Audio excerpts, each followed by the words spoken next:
Hello to all students. Last video में हमने you bacteria तक देखा था। अभी हम माइकोप्लाज्मा के बारे में देखते हैं।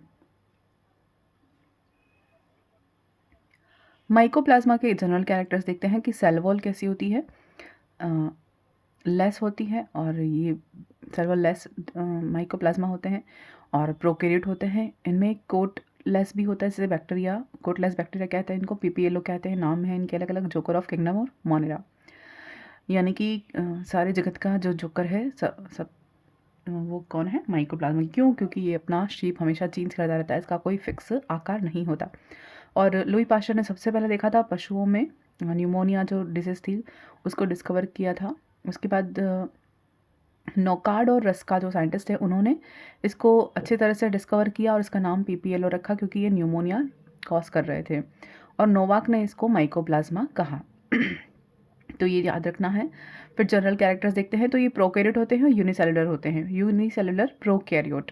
फिर कॉलोनियल हो सकते हैं, यानी होते हैं, और ये इमूवेबल होते हैं, ये मूवेबल नहीं होते हैं। कहाँ पाए जाएंगे? फाउंड इन डीके प्रोडक्ट्स, यानी कि सड़े गले पदार्थों में मिल जाएगा। और सेल वॉल एब्सेंट होती है। फिर इरेगुलर शेप होता है, यानी कि प्लियोमॉर्फिक होते हैं। ये डीएनए आरएनए दोनों प्रेजेंट होते हैं इनमें, और आरएनए की मात्रा अधिक होती है। फिर ग्राम नेगेटिव बैक्टीरिया कहे जाते हैं ये।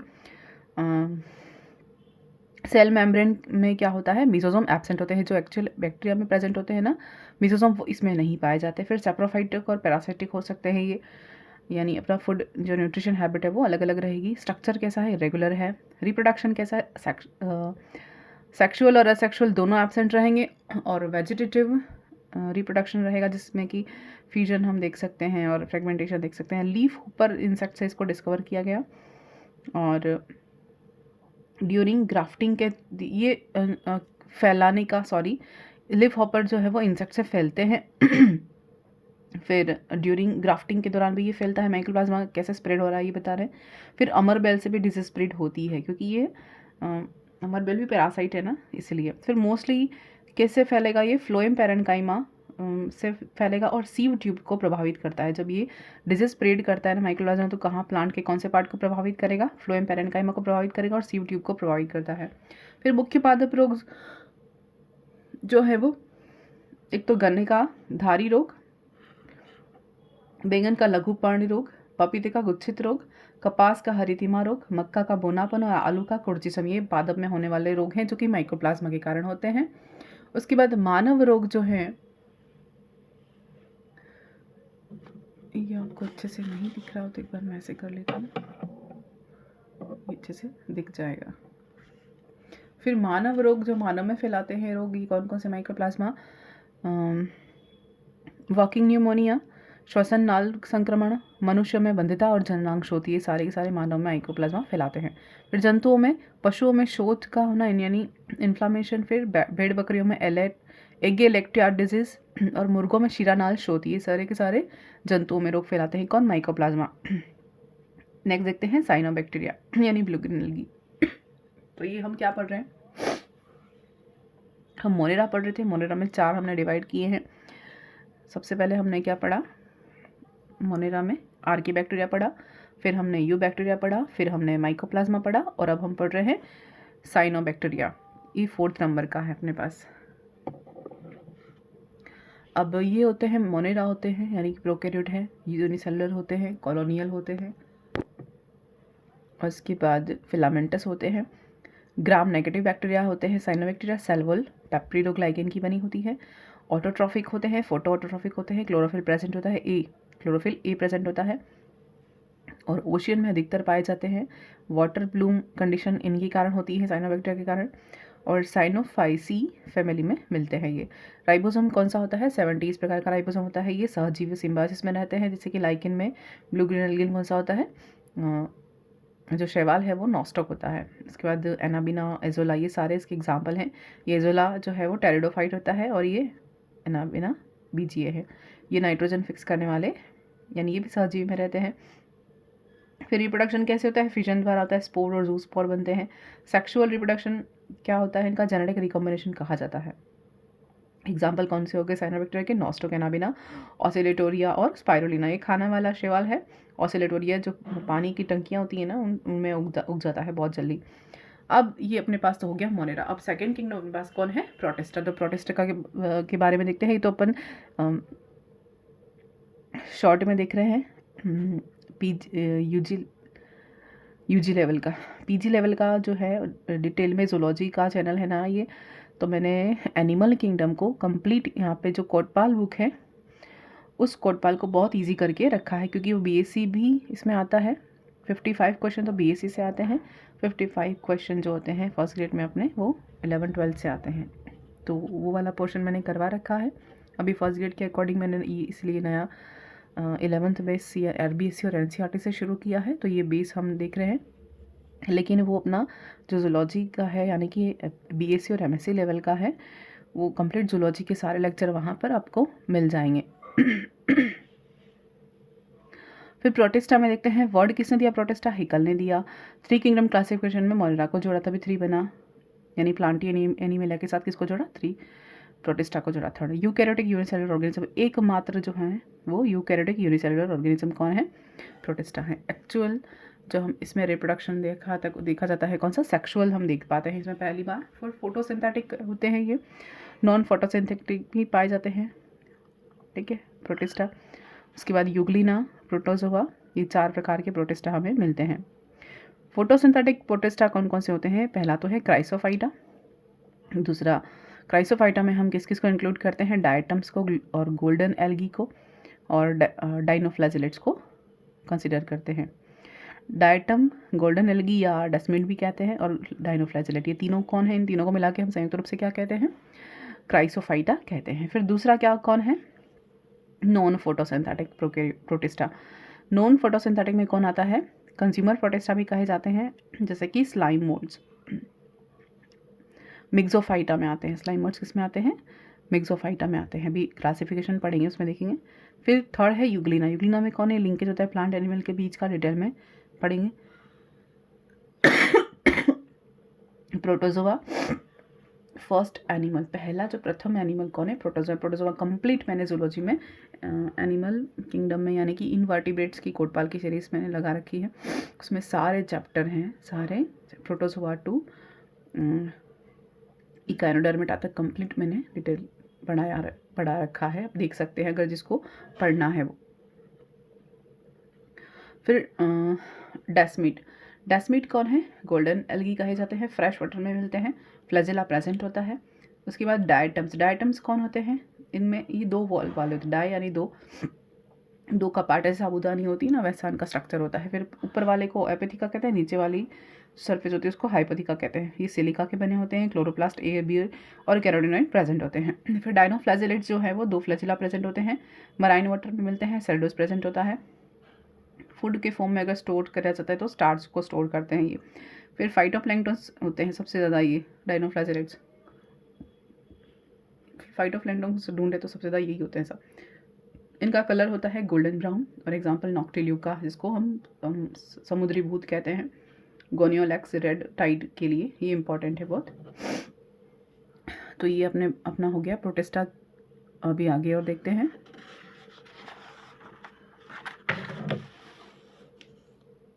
प्रोटोजोआ में प्रोटोजोआ को हम आगे पढ़ेंगे, तो ये अपना प्रोटिस्टा कंप्लीट हो गया।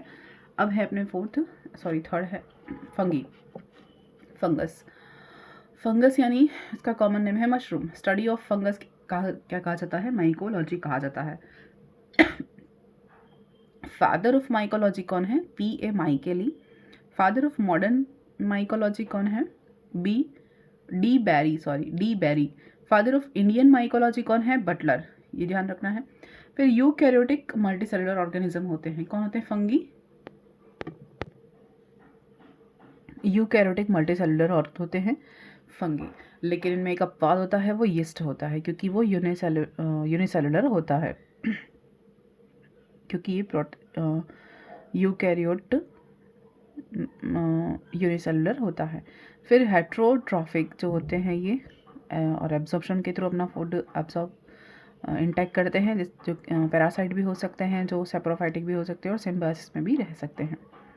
फिर स्पोर बियरिंग बॉडी होती है, नॉन वास्कुलर बॉडी होती है, क्लोरोफिल एब्सेंट होता है, सेल वॉल काइटिन और सेलुलोज की बनी होती है। इंपॉर्टेंट है, क्वेश्चन आए हुए हैं। फिर स्टोरेज ऑफ फूड ग्लाइकोजन होता है, food store.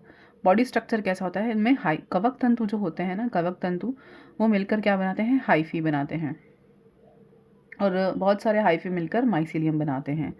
Mycelium host body में भेज जाते हैं अंदर की ओर तो इंट्रासेलुलर होते हैं, और माइसीलियम अगर बाहर रहते हैं तो इंटरसेलुलर कहे जाते हैं। फिर हाइफी पटहीन और पटयुक्त दोनों प्रकार के हो सकते हैं। पटहीन जो होते हैं वो पुराने आदिम प्रकार के होते हैं, जिनको साइनोसिटिक कंडीशन वाले भी कहते हैं, फाइकोमाइसिटिस जैसे एग्जाम्पल, और फ्लैजिला प्रेजेंट होता है इनमें। फिर पटयुक्त जो होते हैं वो होमोकैरियोटिक हो सकते हैं, हेट्रोकैरियोटिक हो सकते हैं, सभी में केंद्रक उपस्थित होता है, तो ये मिलकर ये 2n की कंडीशन बनाते हैं, द्विगुणित कंडीशन बनाते हैं। इनमें फ्लैजिला एब्सेंट होता है। रिप्रोडक्शन कैसे होता है, वेजिटेटिव होता है, फ्रैगमेंट्स के थ्रू, फिशन के थ्रू, बर्डिंग के थ्रू। फिर असेक्सुअल रिप्रोडक्शन कैसे होगा, कॉनिडिया के थ्रू, जो कि एग्जाम्पल है एल्ब्यूगो, स्पोरेंजिया, ये दोनों होते हैं। फिर फ्लैजिला प्रेजेंट होता है तो जूस्पोर कहे जाएंगे, फ्लैजिला एब्सेंट होता है तो एप्लेनोस्पोर कहा जाता है, एप्लेक्नोस्पोर। सेक्सुअल रिप्रोडक्शन कैसे होता है, प्लाज्मोगेमी, फिर कैरियोगेमी, फिर मियोसिस, तो इन प्रोसेस के थ्रू होता है सेक्सुअल रिप्रोडक्शन। प्लाज्मोगेमी में क्या होता है, प्लाज्मा मेम्ब्रेन कांटेक्ट में आती है, फिर कैरियोगेमी में केंद्रक कांटेक्ट में आता है, और मियोसिस के थ्रू एन फॉर्मेशन होता है, 2n से n बन जाते हैं। अब देखते हैं सेक्सुअल रिप्रोडक्शन डिटेल में। सेक्सुअल रिप्रोडक्शन जो है वो फंगी में फर्स्ट तो है प्लेनोगेमेटिक कॉपुलेशन, दूसरा है गैमेटेंजियल कॉन्टेक्ट, और तीसरा है गैमेटेंजियल कॉपुलेशन, फोर्थ है स्पर्मेटिलाइजेशन, और फिफ्थ है सोमेटोगेमी। 5 प्रकार से होता है सेक्सुअल रिप्रोडक्शन किसमें, फंगी में। तो पहला टाइप है प्लेनोगेमेटिक कॉपुलेशन। प्लेनोगेमेटिक को हम चल युग्म की भी कहते हैं। एक माइसिलियम के सभी कोशिका जो होती हैं, जो भी वो किस में हेल्प करती हैं, रिप्रोडक्शन में हेल्प करती है, यानी सारी की सारी कोशिकाएं वो, यानी जितनी भी सेल है वो सभी के सभी रिप्रोडक्टिव सेल की तरह फंक्शन करती हैं, तो उस टाइप को हम क्या कहेंगे, प्लेनोगेमेटिक कॉपुलेशन कहेंगे। फिर गैमेटेंजियल कॉन्टेक्ट में क्या होता है, इसमें फर्टिलाइजेशन ट्यूब बनती है, और 2 हाइफी के बीच में, यानी एंट्रोडियम और ओगोनियम के बीच में एक ट्यूब बनती है, फर्टिलाइजेशन ट्यूब बनती है। उसके बाद गैमेटेंजियल कॉपुलेशन, एक ही कवक तंतु में एंथ्रेडियम और ऊगोनियम बनते हैं, एक ही कवक तंतु में एंथ्रेडियम भी बनते हैं और ऊगोनियम भी बनते हैं, तो वो गैमेटेंजियल कॉपुलेशन कहता है। फिर स्पर्मेटिलाइजेशन इमूवेबल स्ट्रक्चर होता है, और तो स्पर्मेटिलाइजेशन कहते हैं यानी स्पर्म मूव नहीं करता। फिर सोमेटोगेमी में क्या होता है, वेजिटेटिव सेल किसकी तरह फंक्शन करती है, रिप्रोडक्टिव सेल की तरह फंक्शन करती है, इसको सोमेटोगेमी कहते हैं। और एक अपवाद देखते हैं, ट्यूटेरोमाइसिटीज जो होता है उनमें सेक्सुअल रिप्रोडक्शन नहीं होता। फिर देखते हैं क्लासिफिकेशन ऑफ फंगी। तो क्लासिफिकेशन में जो मिक्सोमाइसिटीज है वो तो अपने पास स्लाइम मोल्ड है, तो वो ट्रू फंगी नहीं कहे जाते, तो उसको हमने कंसिडर नहीं किया। तो यहाँ पर यूमाइसिटीज लेते हैं। यूमाइसिटीज में क्या होता है, ये ट्रू फंगी कहे जाते हैं, इसलिए इसको हम लेते हैं। तो इसको 2 पार्ट में डिवाइड किया। सबसे पहले तो एसेप्टल यानी लोअर फंगी, दूसरा सेप्टल या हायर फंगी। एसेप्टल या लोअर फंगी, इनमें आते हैं सबसे पहले फाइकोमाइसिटीज। फाइकोमाइसिटीज जो कि प्रिमिटिव फंगी भी कहे जाते हैं। इनमें भी 2 तरह के होते हैं, ओमाइसिटीज और जाइगोमाइसिटीज। ओमाइसिटीज को हम एल्गल फंगी भी कहते हैं, मैक्सिमम यही होते हैं, इसलिए इसको एल्गल फंगी या ओमाइसिटीज, या एल्गल को हम या ओमाइसिटीज को फाइकोमाइसिटीज भी कंसिडर करते हैं। फिर जाइगोमाइसिटीज में ये कॉन्जुगेशन फंगी कहे जाते हैं। दूसरा टाइप अपने पास है सेप्टल या हायर फंगी। इनमें किस किस को लेते हैं, एस्कोमाइसिटीज, उसके बाद बेसिडियोमाइसिटीज, फिर तीसरा है ड्यूटेरोमाइसिटीज। एस्कोमाइसिटीज, बेसिडियोमाइसिटीज और ड्यूटेरोमाइसिटीज। और एसेप्टल में किसको लेते हैं, फाइकोमाइसिटीज को लेते हैं। तो सेप्टल में एस्कोमाइसिटीज को सेक फंगी भी कहते हैं, सेक फंगी। बेसिडियोमाइसिटीज को क्लब फंगी भी कहते हैं, क्लब फंगी भी कहते हैं। और ड्यूटेरोमाइसिटीज को इम्परफेक्टाई फंगी भी कहते हैं। अब यहाँ से एक एक को लेते हैं। फाइकोमाइसिटीज के अंदर ये एसेप्टल होते हैं, लोअर फंगी कहे जाते हैं, प्रिमिटिव कहे जाते हैं, एल्गल फंगी, मल्टी न्यूक्लिएटेड होते हैं, इसलिए सिनोसाइटिक कंडीशन कही जाती है। फिर एग्जाम्पल पूछे तो फाइकोमाइसिटीज, फाइटोपोरा, फिलोबोलस, फाइटोप्थोरा, फिलोबोलस, ये डंग फंगी भी आते हैं, और स्क्लेरोस्पोरा, फाइटोप्थोरा है थोरा। फिर एल्ब्यूगो, म्यूकर, राइजोपस और सेप्रोटेग्निया। तो ये सारे के सारे किससे एग्जाम्पल हैं? फाइकोमाइसिटीज के एग्जाम्पल हैं। फिर है एस्कोमाइसिटीज। एस्कोमाइसिटीज में कौन कौन है? कैरेक्टर सेप्टल होते हैं, हायर होते हैं, फाइको है सेप्टल है ना, और यहाँ से हम सेप्टल को देख रहे हैं। हायर है न्यूक्लियर सिंगल यानी मल्टी न्यूक्लियर, ये ऐसी कंडीशन नहीं होती है, एक ही केंद्रक होता है। इनमें सोमेटोगेमी पाई जाती है अधिकतर, एस्कस फंगी कहे जाते हैं और सेक फंगी भी कहे जाते हैं। एग्जाम्पल पूछे तो ascomycetes, Aspergillus, baffle, Neurospora, yeast, Morel, Claviceps, Penicillium और पेजिजा। ये सारे किसके एग्जाम्पल हैं? एस्कोमाइसिटीज के एग्जाम्पल हैं। फिर बेसिडियोमाइसिटीज कैसे हैं? हायर है, higher fungi, septal fungi, clamp condition होती है इनमें, यानी क्लैम्प कंडीशन पाई जाती है। फिर यूनिन्यूक्लिएटेड होते हैं और डोलीपोर होते हैं और क्लब फंगी कहे जाते हैं। एग्जाम्पल पूछे तो basidiomycetes, Puccinia, Agaricus, Polyporus, mushroom, Ustilago, puff और ब्रेक्ट फंगी। सारे एग्जाम्पल किसके हैं? बेसिडियोमाइसिटीज के एग्जाम्पल हैं। अब हम इकोनॉमिक इम्पोर्टेंस देखते हैं फंगी के। तो फंगी में सबसे पहले फाइकोमाइसिटीज की जितने भी एग्जाम्पल हैं उनसे होने वाली डिजीज के बारे में देखेंगे। फाइकोप्थोरा, सबसे पहले फाइकोमाइसिटीज में कौन है? फाइकोप्थोरा, जो एग्जाम्पल अभी हमने पढ़े ना उनमें। तो फाइकोप्थोरा से होने वाले लेट ब्लाइट, जो टोमेटो और पोटैटो में होता है वो लेट ब्लाइट डिजीज टोमेटो और पोटैटो में। फिर प्लियोबोलस डंग लिविंग फंगी होते हैं। फिर Sclerospora green ear disease of bajra, Albugo white rust of Cruciferae, Rhizophora में ब्लैक ब्रीड मोल्ड, और म्यूकर डंग मोल्ड जो कि फर्मेंटेशन में उपयोग होता है। फिर सेप्रोलेगिना या सेप्रोलेग्निया वाटर मोल्ड जो कि कुछ फिश के अंदर पैरासाइट होते हैं। फिर एस्कोमाइसिटीज के हम देखते हैं इकोनॉमिक इम्पोर्टेंस। तो एग्जाम्पल के अकॉर्डिंग देखे हैं Aspergillus, baffle, Neurospora, yeast, Morel, Claviceps, Penicillium और पेजिजा। तो सबसे पहले एस्परजिलस से होने वाले डिजीज़, जैसे लैक्टिक एसिड सिक्रेट करते हैं ये, फिर साइट्रिक एसिड सिक्रेट करते हैं जिसके कारण ये मूंगफली और बादाम में कड़वापन आता है, वो किसके कारण आता है? एस्परजिलस के कारण आता है। फिर बफल जो होते हैं वो खाने योग्य एल्गी फंगी हैं,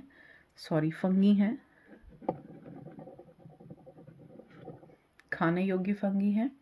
इसके बाद न्यूरोस्पोरा के बारे में सभी जानते हैं, पादप जगत का ड्रोसोफिला कहा जाता है क्योंकि इसके ऊपर बहुत सारे एक्सपेरिमेंट्स होते हैं। यीस्ट फर्मेंटेशन में अल्कोहल बनाने में उपयोगी है। मोरेल एडिबल है, मोरकेला भी कहते हैं। क्लेविसेप्स एर्गोट डिजीज करता है, लाइसर्जिक एसिड होता है। फिर पेनिसिलियम फर्स्ट एंटीबायोटिक खोजी गई थी वो। पेजिजा कप फंगी और रोटिंग फंगस भी कहते हैं। फिर बेसिडियोमाइसिटीज के एग्जाम्पल देखते हैं। बेसिडियो में पक्सीनिया सबसे पहले देखते हैं। पक्सीनिया किस में रोग उत्पन्न करता है? ब्लैक रस्ट डिजीज वीट के अंदर। फिर अगेरिकस एडिबल होता है और नॉन एडिबल भी होता है, मशरूम भी कहते हैं इसको। और टोड स्टूल जो होता है जहरीला होता है मशरूम। और अगेरिकस मस्कॉइडी ये भी नॉन एडिबल होता है। फिर पॉलीपोरस ये भी खाने वाला मशरूम होता है। अस्टिलेगो, इस पॉलीपोरस को हम ब्रेक्ट फंगी भी कहते हैं, मशरूम खाने योग्य होता है। अस्टिलेगो स्मट डिजीज जो होती हैं बार्ले और कॉर्न के अंदर, वो अस्टिलेगो के कारण होती हैं। फिर पफ बोल जो होता है वो एडिबल होता है इन यंग स्टेट, और ब्रेक्ट को पॉलीपोरस भी कहते हैं।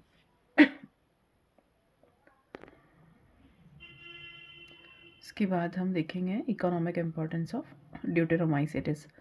इनमें आते हैं कॉलीट्राइकम, अल्टरनेरिया, ट्राइकोडर्मा, फ्यूजेरियम और टिक्काडेसिस।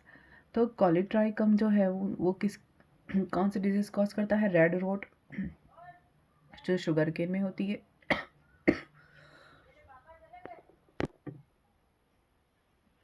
कॉलीट्राइकम red rot of sugar cane, Alternaria early blight of tomato and potato, Trichoderma soil fungus होते हैं, Fusarium stack Gibberella fujikuroi, tikka disease जो कि मूंगफली का टिक्का रोग होता है, जो सर्को स्पोरा भी कहा जाता है। अब ये तो हो गया अपने पास फंगी की इकोनॉमिक इम्पोर्टेंस। अब देखते हैं टूल्स फॉर टैक्सोनॉमी। तो टैक्सोनॉमी में सबसे पहले म्यूज़ियम और जूलॉजी का जो ज़ू होते हैं उनके बारे में देखते हैं। तो म्यूज़ियम कहाँ पाए जाते हैं? मोस्टली क्या, हमेशा एजुकेशनल जो इंस्टीट्यूट होते हैं वहीं पर म्यूज़ियम मिलेंगे आपको। और उसमें क्या होता है, एनिमल और प्लांट्स को प्रिजर्व करके रखा जाता है स्टडी के लिए और रिसर्च के लिए। फिर ड्राई स्पेसिमेन होते हैं जिनको फॉर्मेलिन के अंदर रखा जाता है, कांच की बॉटल में या प्लास्टिक की बॉटल में। फॉर्मेल्डिहाइड 2% होता है और वाटर के साथ इसको मिक्स करके फॉर्मेलिन बनाया जाता है। फिर इंसेक्ट को भी रखा जाता है, इंसेक्ट की पूरी वहाँ पर लाइफ साइकिल भी रखी जा सकती है। फिर स्टफ स्पेसिमेन भी होते हैं। इम्पॉर्टेंट म्यूज़ियम जो है वो उनके बारे में देखते हैं। Natural history museum London England में है। United state national museum Washington USA में है। Field museum of natural history या हिस्ट्री शिकागो यूएसए में है। फिर मसल डी होम पेरिस में है और जूलॉजिकल म्यूज़ियम एम्स्टर्डम में है। फिर देखते हैं जूलॉजिकल पार्क। फिर हम देखते हैं जूलॉजिकल पार्क। इनमें वाइल्ड एनिमल्स को रखा जाता है। इम्पॉर्टेंट जो जूलॉजिकल पार्क है वो महेंद्र चौधरी चिड़ियाघर छठबीर पंजाब में। इसमें 1300 जानवर हैं। 1917 में ये इस्टाब्लिश किया था 200 हेक्टेयर ज़मीन पर। फिर है नेहरू चिड़ियाघर हैदराबाद में, हिमालयन सिक्किम में, जंतु उद्यालय अलीपुर कोलकाता, गांधी चिड़ियाघर ग्वालियर एमपी में, पद्मजा नायडू हिमालय चिड़ियाघर दार्जिलिंग, कमला नेहरू अहमदाबाद चिड़ियाघर और प्रिंस ऑफ वेल्स चिड़ियाघर लखनऊ। राष्ट्रीय चिड़ियाघर दिल्ली 1959 जो एशिया का महत्वपूर्ण चिड़ियाघर है, 214 एकड़ ज़मीन पर है और 22,000 जानवर इसमें इंक्लूड हैं, यहीं रहते हैं, सर्वाइव करते हैं। अब है हर्बेरियम के बारे में देखते हैं। हर्बेरियम सबसे पहले जो शब्द प्रयोग किया था वो गैरोडस लिनियस ने किया था।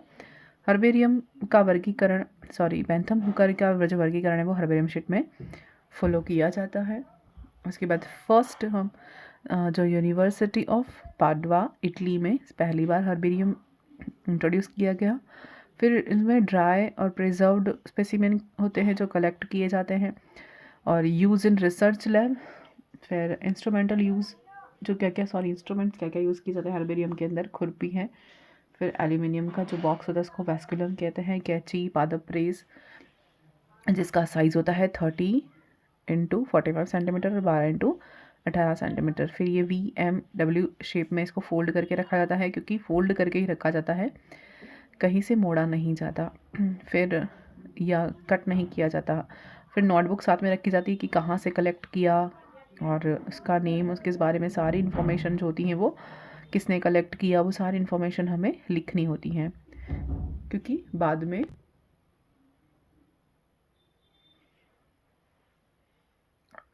उसके बाद हमने कहाँ देखा था हर्बेरियम पे प्रोसेस में क्या क्या होता है। सबसे पहले कलेक्शन करेंगे, फिर ड्रेसिंग करेंगे, यानी इसको दबा कर रखेंगे, ड्राइंग सुखाएंगे, पॉइजनिंग यानी कि बैक्टीरिया फ्री करेंगे, फिर माउंटिंग करेंगे, लेबलिंग करेंगे और आइडेंटिफिकेशन करेंगे, फिलिंग स्पेसिमेन और स्टोरिंग। तो ये सारी प्रोसेस करते हैं हम। ड्राई करने के लिए 60 डिग्री सेंटीग्रेड 4 से 6 घंटे रखते हैं। हर्बेरियम शीट का जो साइज़ होता है वो 11.5 से 16.5 इंच या 41.25 × 28.75 सेंटीमीटर होता है।